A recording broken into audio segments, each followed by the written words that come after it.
Yes, class 7। तो आज हम लोग अपने वसंत पुस्तक से पाठ 11 रहीम के दोहे पढ़ेंगे। बच्चों, इस पाठ के कवि रहीम दास जी हैं।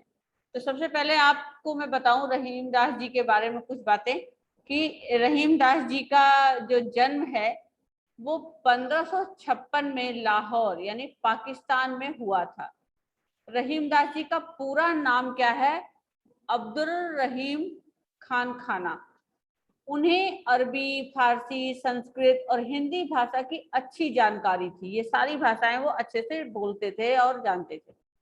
वे अकबर के 9 रत्नों में से एक थे। जो अकबर के दरबार में 9 रत्न होते थे अपने अपने कार्य में कुशल, उनमें से एक थे रहीम दास जी। मध्यकाल के दरबारी कवियों में वो श्रेष्ठ थे। वो मतलब एक अच्छे श्रेष्ठ कवि के रूप में उनके दरबार में कार्यरत थे। उनके दोहे नीति परक सुक्तियों के लिए जाने जाते हैं। उनके जो दोहे हैं वो नीति संबंधी बातों को बताने के लिए लोगों के बीच में जाने जाते हैं। उनकी लोकप्रियता का अनुमान इसी बात से लगाया जाता है कि उनके दोहे साधारण जन भी आसानी से याद कर सकता है। उनका जो दोहा है उसको बड़े ही आसानी से साधारण लोग भी याद कर पाते हैं। उन्होंने अवधी और ब्रज दोनों भाषा में समान रूप से लिखा है, यानी कि दोनों लैंग्वेज, दोनों भाषाओं में, अवधी में भी और ब्रज में भी, दोनों भाषाओं में समान रूप से लिखा है। श्री कृष्ण के प्रति उनकी भक्ति सर्वविदित है। भगवान श्री कृष्ण की भक्ति में वो माहिर थे और जैसा कि सबको पता है। उनकी प्रमुख रचनाएं जो हैं, जो उन्होंने अब तक लिखी हैं, उनमें से हैं रहीम सतसई, श्रृंगार सतसई, मदनाष्टक, रास पंचाध्यायी, रहीम रत्नावली, बैरवे, भाषिक भेद वर्णन। ये सभी रचनाएं रहीम ग्रंथावली में संकलित है। मतलब एक उनकी पुस्तक है रहीम ग्रंथावली, उसमें इन नामों से एक एक उनके रचना संकलित है। रहीम दास जी का निधन जो है वो 1626 ईस्वी में हुआ था। ये आपका रहीम दास जी के बारे में है। अब कविता का सार थोड़ा सा पहले जान लेंगे, फिर एक एक हम पंक्तियां पढ़ते जाएंगे और बताएंगे। अब्दुल रहीम खान खाना अर्थात रहीम दास जी ने लोक जीवन में व्याप्त लोकोक्तियों और मुहावरों को आधार बनाकर समाज को नैतिक रूप से मजबूती प्रदान करने का प्रयास किया। यानी कि जो लोगों द्वारा कही हुई बातें हैं ना, उनके द्वारा ही लोगों तक अपनी बात पहुंचाने का प्रयास किया है। दोहों में नैतिक संदेश को कुछ प्रचलित उदाहरणों के माध्यम से प्रसारित भी किया गया है। रहीम ने सच्चे मित्र की पहचान संकट के समय काम आने वाले मित्र के रूप में किया है। उन्होंने मछली और जल के संबंध के माध्यम से भी प्रेम के दोनों पहलुओं का परिचय दिया है कि किस प्रकार से जो है पानी मछली का प्रेम छोड़कर आगे निकल जाता है और मछली पानी के प्रेम के बिना जीवित नहीं रह पाती है।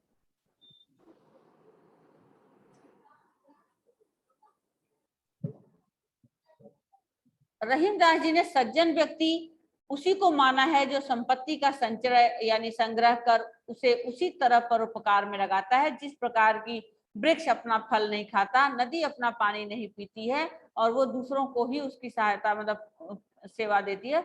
उन्होंने उन लोगों के चरित्र का अच्छा परिचय दिया है जो अपनी झूठी शान दिखाते रहते हैं लेकिन असल में वो कुछ नहीं होते। अंतिम दोहे में रहीम दास जी ने शरीर की क्षमता की बात कही है, जिसमें इतनी क्षमता हो जो सर्दी की भांति गर्मी, धरती की भांति सर्दी गर्मी बरसात को सह सके। इस प्रकार रहीम ने अपने इन दोहों में व्यक्ति और प्रकृति की तुलना कर सच्चे एवं झूठे मनुष्यों का परिचय कराया है। तो अब आप इस पाठ का उद्देश्य क्या लिखेंगे बच्चों? रहीम दास के दोहे पाठ का नीति पूरक दोहों के बारे में पढ़ना, नीति पूरक दोहों के बारे में पढ़ना। क्या लिखेंगे इसका उद्देश्य?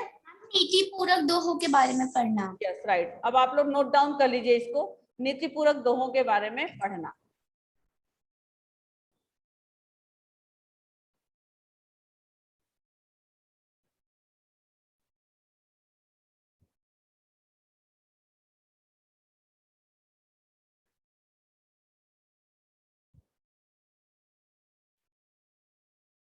क्लियर है आप लोगों को ये?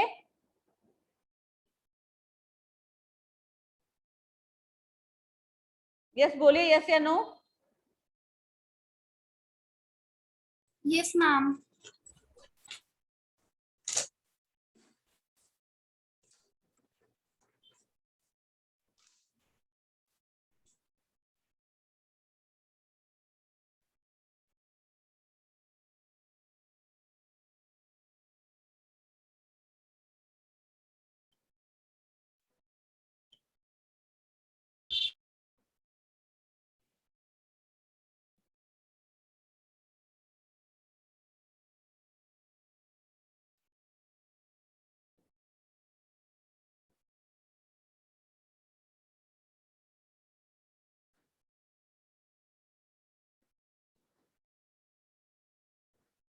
तो अब हम इस दोहों के बारे में पढ़ते हैं। पहला दोहा है, कही रहीम संपत्ति सगे बनत बहुत बहुरीत, विपत्ति कसौटी जे कसे ते ही साचे मीत। इन पंक्तियों के माध्यम से रहीम दास जी कह रहे हैं कि जब हमारे पास धन संपत्ति धन दौलत बहुत ज्यादा होता है तो हमारे मित्र दोस्त सगे संबंधी रिश्तेदार अनेक प्रकार के तरीके से वो हमारे अपने बन जाते हैं, लेकिन सच्चा मित्र वही होता है जो हमारी विपत्ति के समय, हमारे दुख के समय, हमारे कष्ट के समय जो हमारा साथ देता है, वही हमारा सच्चा मित्र होता है। यानी कही रहीम संपत्ति सगे, यानी रहीम दास जी कहते हैं कि जब हमारे पास संपत्ति होता है, धन दौलत होता है, तो हमारे जो सगे संबंधी रिश्तेदार दोस्त यार होते हैं वो अनेक रूप से हमारे दोस्ती यारी रिश्तेदारी निभाने लग जाते हैं। लेकिन विपत्ति कसौटी जे कसे, यानी हमारे कष्ट में जो हमारा साथ दे तेई साचे मित्र, यानी वही हमारा सच्चा मित्र होता है। Clear all of you? Yes या नो? यस बेटा? Yes ma'am, it is clear हुआ? कही रहीम संपत्ति सगे बनत बहु बहुरीत, विपत्ति कसौटी जे कसे ते ही साचे मीत। रहीम दास जी कहते हैं जब हमारे पास धन दौलत होता है तो हमारे अनेक प्रकार से दोस्त मित्र सगे संबंधी बन जाते हैं, लेकिन सच्चा मित्र वही होता है जो हमारी विपत्ति में, हमारे दुख में हमारे साथ होता है, वो हमारा सच्चा मित्र कहलाता है। सच्चे मित्र की परख ही हमें दुख में करनी होती है, मिलती है। क्लियर? अभी का clear? Yes ma'am, clear. Next question, next आपका दोहा है बच्चों, जाल परे जल जात बही तज मीनन को मोह।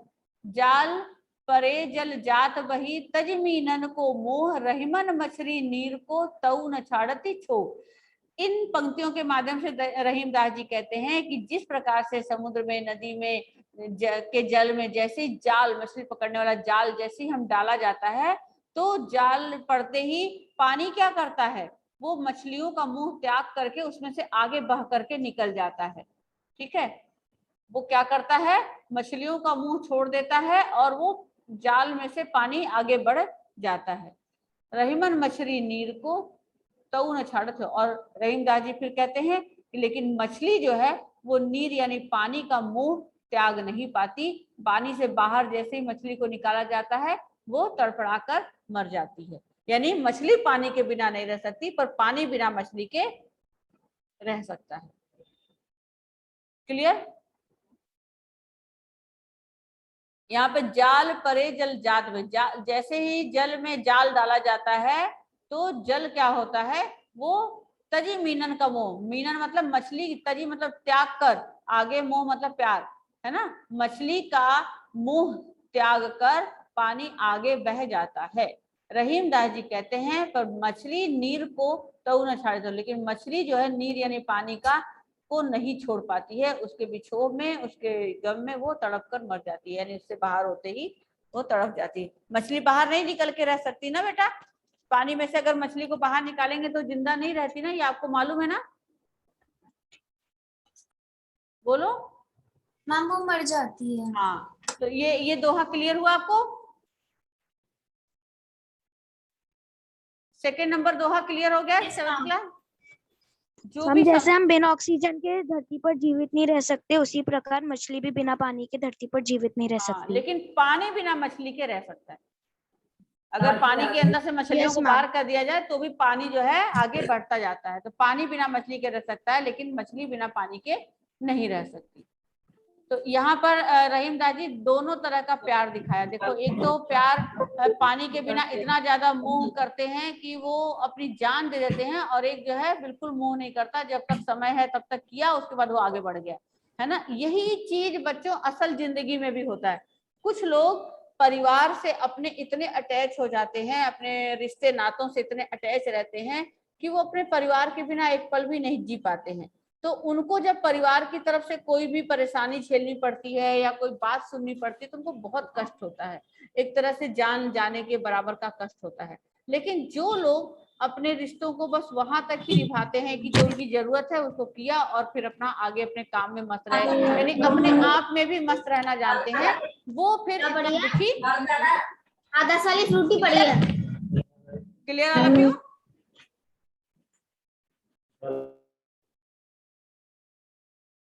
Okay, yes. सेकंड दोहा आप लोगों को क्लियर हो गया? Yes ma'am, it is clear. Third है, तरुअर फल नहीं खात है, सरवर प्रियत न पान, कही रहीम पर काज हित संचय संपत्ति संचय सुजान। जिस प्रकार से तरुअर यानी पेड़ अपना फल स्वयं नहीं खाता, सरवर यानी नदी तालाब अपना पानी स्वयं नहीं पीते, उसी प्रकार रहीम दास जी कहते हैं कि जो सज्जन व्यक्ति होते हैं, जो सज्जन पुरुष होते हैं, वो अपने पास धन का संग्रह दूसरों के परोपकार के लिए करते हैं। तो अब आप एक एक चीजें देखिए। तरुअर यानी वृक्ष फल नहीं खाते, तरुअर वृक्ष अपना फल स्वयं नहीं खाते, सरवर यानी तालाब अपना पानी स्वयं नहीं पीता, कहीं रहीम दास जी कहते हैं कि पर काज यानी दूसरों की भलाई के लिए ही, भलाई यानी हित के लिए, संपत्ति यानी धन दौलत, संचय संग्रह करते हैं सुजान व्यक्ति, यानी सुजान यानी कि सज्जन व्यक्ति। सज्जन व्यक्ति भी दूसरों की भलाई या हित के लिए ही अपने पास धन दौलत की संग्रह करते हैं। क्लियर हो गया? जिस प्रकार से पेड़ अपना फल स्वयं नहीं खाते, तालाब अपना पानी स्वयं नहीं पीता, उसी प्रकार से सज्जन पुरुष भी अपने धन को अपने ऊपर ना खर्च करके बल्कि उसका संग्रह दूसरों की भलाई के लिए करते हैं। क्लियर? स्वस्तिक क्लियर? Yes ma'am. अगर कोई भी आपको दोहा इसमें से थोड़ा सा भी समझ में नहीं आएगा तो आप दोबारा से मुझे बोल सकते हैं, मैं एक्सप्लेन करूंगी, ठीक है। नेक्स्ट है आपका बच्चे, थोथे बादर क्वार के ज्यों रहीम घरात, धनी पुरुष निर्धन भय करे पाछली बात। इस दोहे में थोथे का मतलब है खाली, बिल्कुल खाली। बादर मतलब बादल, बादल।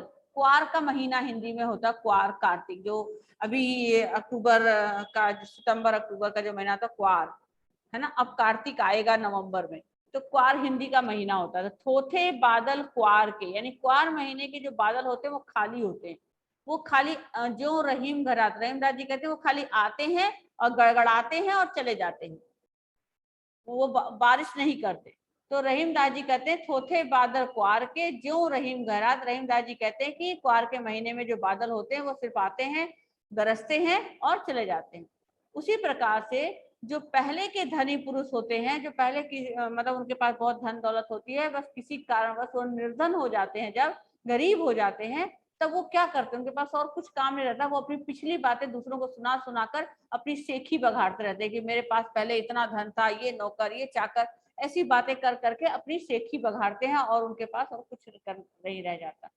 समझ में आया? थोथे बादल क्वार के ज्यों रहीम घरात। रहीम दास जी कहते हैं कि क्वार के महीने के जो खाली बादल होते हैं वो आते हैं, गड़गड़ाते हैं और चले जाते हैं, पर बरसते नहीं है। उसी प्रकार से पिछले पहले के धनी यानी कि बहुत पैसे वाले पुरुष निर्धन जब हो जाते हैं किसी कारणवश, तो वो अपनी पुरानी बातों को दूसरों के सामने बता बताकर अपनी सेखी बघाड़ते हैं और उनके पास दूसरा कोई काम नहीं रहता। Okay, clear? Dhavanya clear? Yes ma'am. And last है आपका, धरती की सी रीत है शीत धाम और में, जैसी परे सो सही रहे त्यों रहीम यह दे।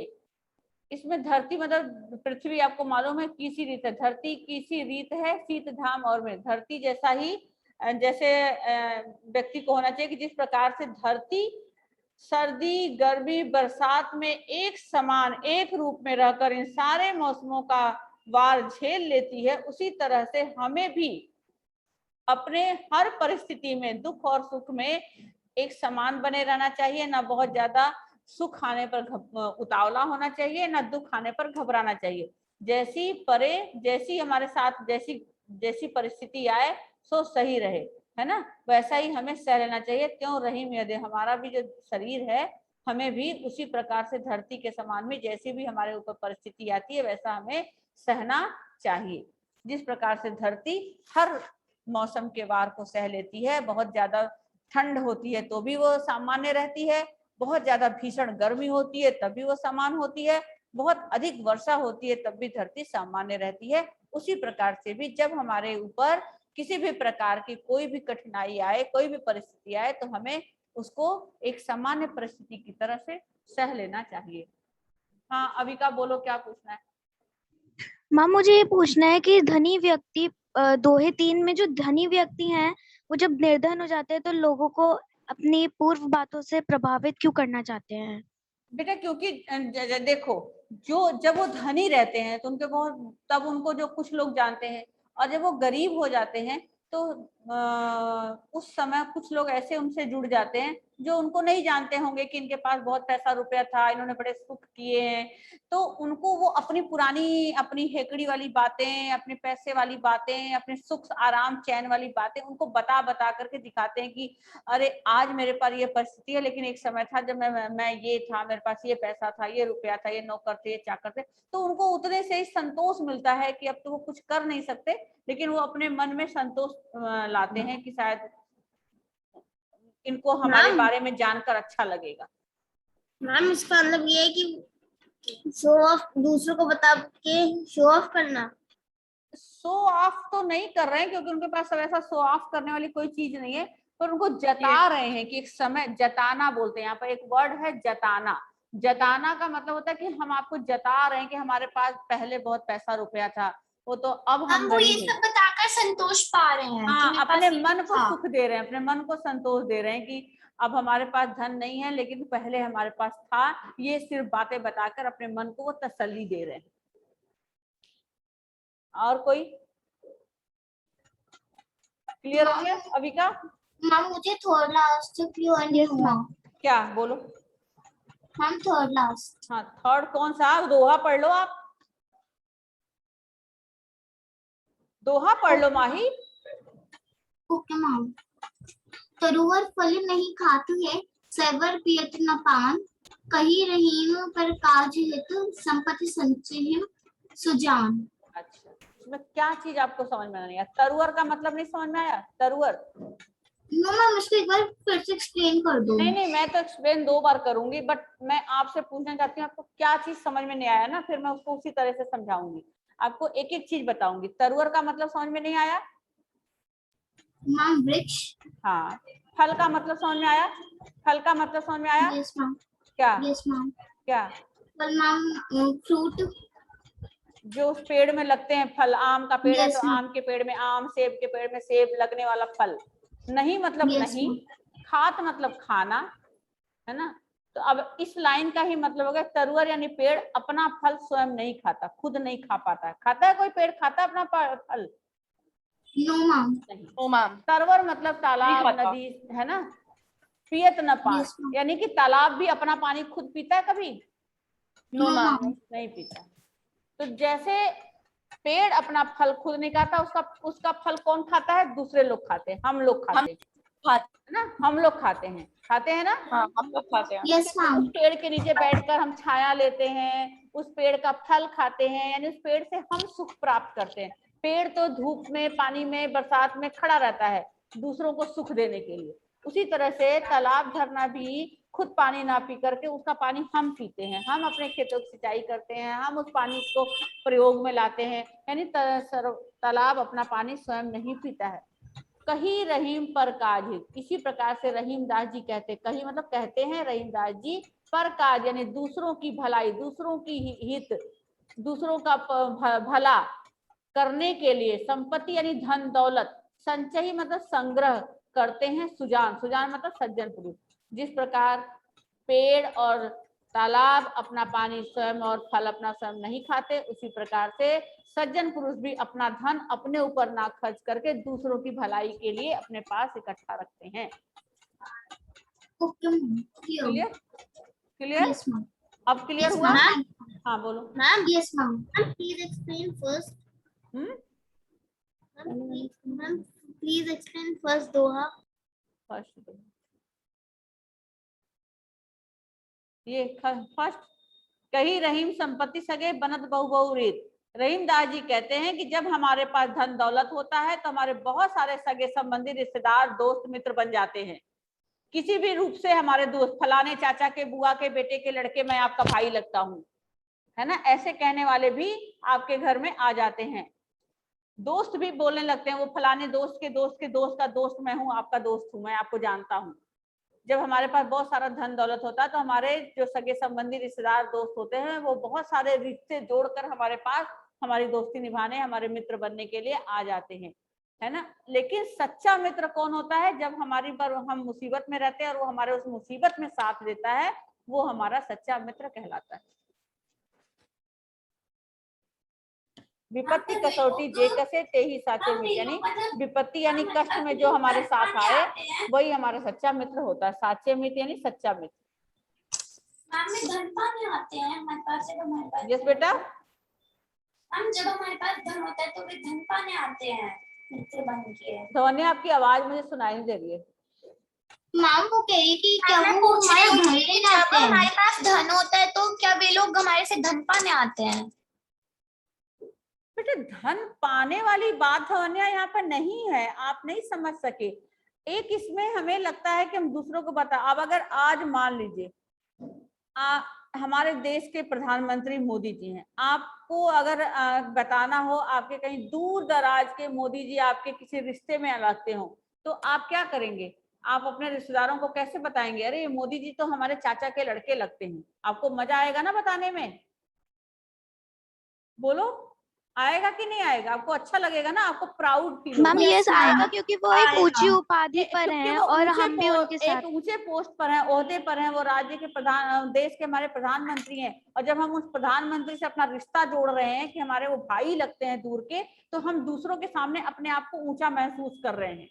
वो हम आप उनसे धन दौलत लेने नहीं जा रहे हो, लेकिन उनसे रिश्ता जोड़ करके अपने आप को ऊंचापन दिखा रहे हो कि हम कितने, हमारे रिश्तेदार देखो कितने ऊंचे पोस्ट पर हैं, इसलिए आपको अच्छा फील करा रहे हो दूसरों के सामने। और अब धन दौलत लेने नहीं कोई आता, ना कोई देता है बेटा। मैम जैसे अगर हम ऊंचे ओहदे पर हो तो फिर नीचे जो लोग होते हैं वो हमारे साथ ऊपर मिलना चाहते हैं, और पर जब वो ऊपर आ जाते हैं फिर वो हमें छोड़ देते हैं, क्योंकि उनको हमसे बस धन चाहिए, और वो भी चाहते हैं कि वो हमारी तरह ऊंचे ओहदे पर पहुंच जाएं।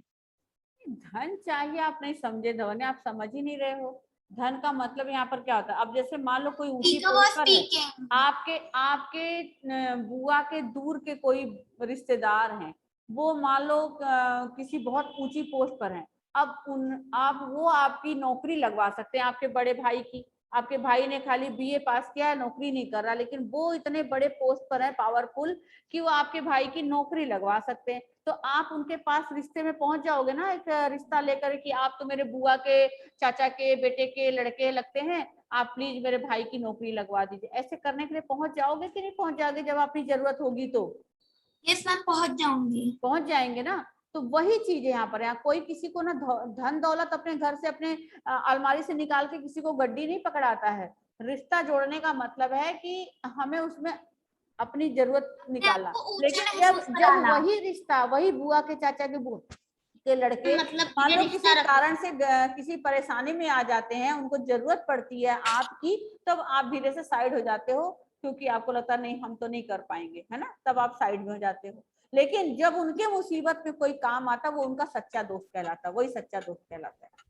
मैम मतलब जैसे कि हमारे पास जो चीज है वो दूसरे को चाहिए, और अगर हमने उसकी मदद कर दी तो फिर वो हमारा तब ऐसा लगेगा कि वो हमारे दूर के भाई बेटे के ऐसे रिश्ते हैं, वो हमसे रिश्ता जोड़ने की कोशिश करेगा। पर जब हमें मुश्किल आती है, कुछ कठिनाई आती है, और तब वो साथ नहीं देते, और कुछ लोग जो होते हैं जो हमारे साथ देते हैं वही हमारे सच्चे मित्र होते हैं।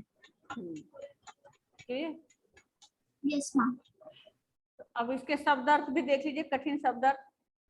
मैं पहले दोहे से आपको बताने जा रही हूँ, अंडरलाइन करूंगी और आप लिखेंगे, ठीक है, पेंसिल से लिखेंगे। चलिए, ये है संपत्ति। संपत्ति का अर्थ होगा धन दौलत। लिखो सारे, धन दौलत।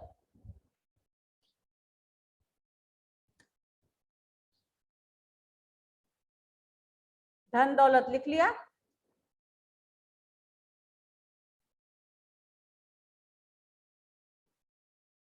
लिख लिया सबने? धन दौलत लिख लिया? Yes ma'am. Yes ma'am. अब दूसरा है विपत्ति। विपत्ति यानी कष्ट, परेशानी।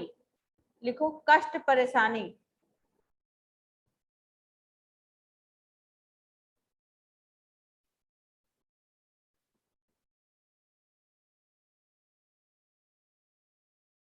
कष्ट या परेशानी लिख लिया?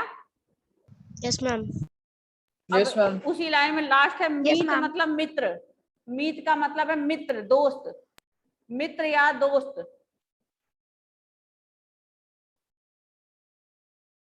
हो गया? Yes ma'am. मीत का मतलब Yes, मित्र ma'am. या दोस्त लिख लिया? अब दूसरे दोहे में आइए। तजी मतलब त्यागना। तजी का मतलब है त्यागना, त्यागना। तजी का मतलब है त्यागना, आधा त यागना, त्यागना।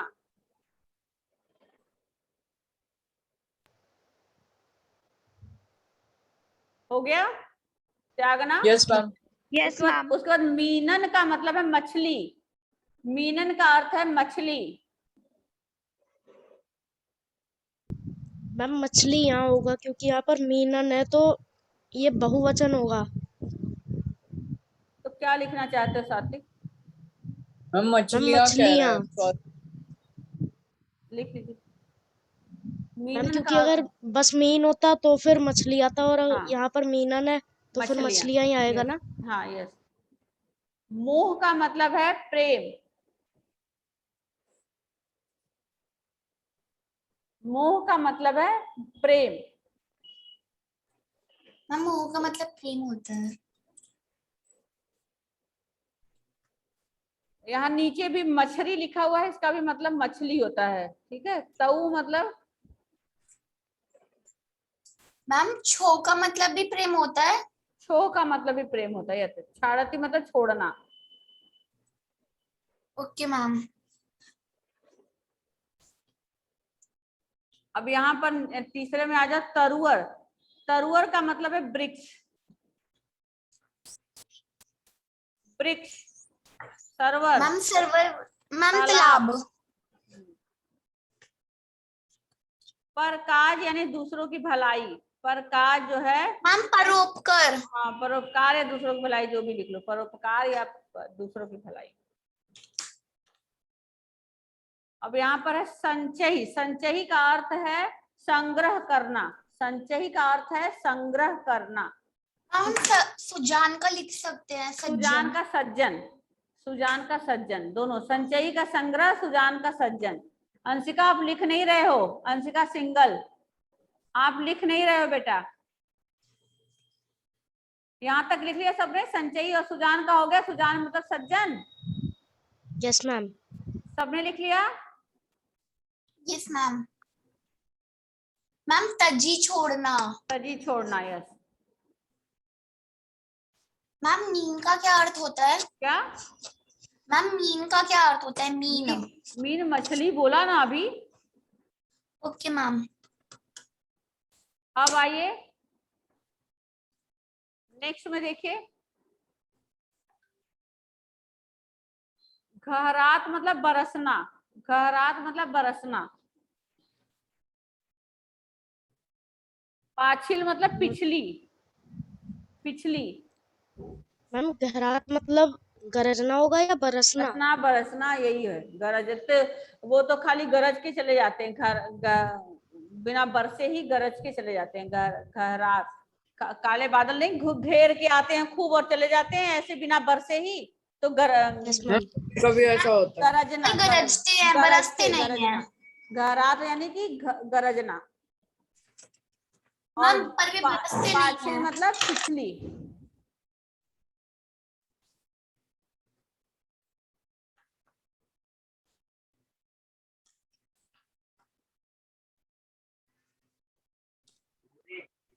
Ma'am please once repeat the third number.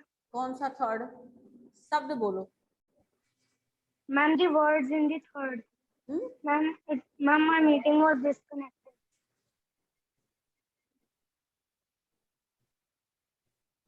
मेरे को शब्द बोलो ना, मैं उसको बोलूंगी फिर। गहरा मैम, तो मैम, पाछिल हो गया यहाँ से। थर्ड अब जो- लास्ट वाले में देखिए, धरती मतलब पृथ्वी, मैम धरती मतलब धरा। धरा, धरती, भूमि, पृथ्वी, कुछ भी एक लिख लो। शीत मतलब ठंडा, मेह मतलब बारिश, देह मतलब शरीर। मैम देह मतलब तो शरीर होता है।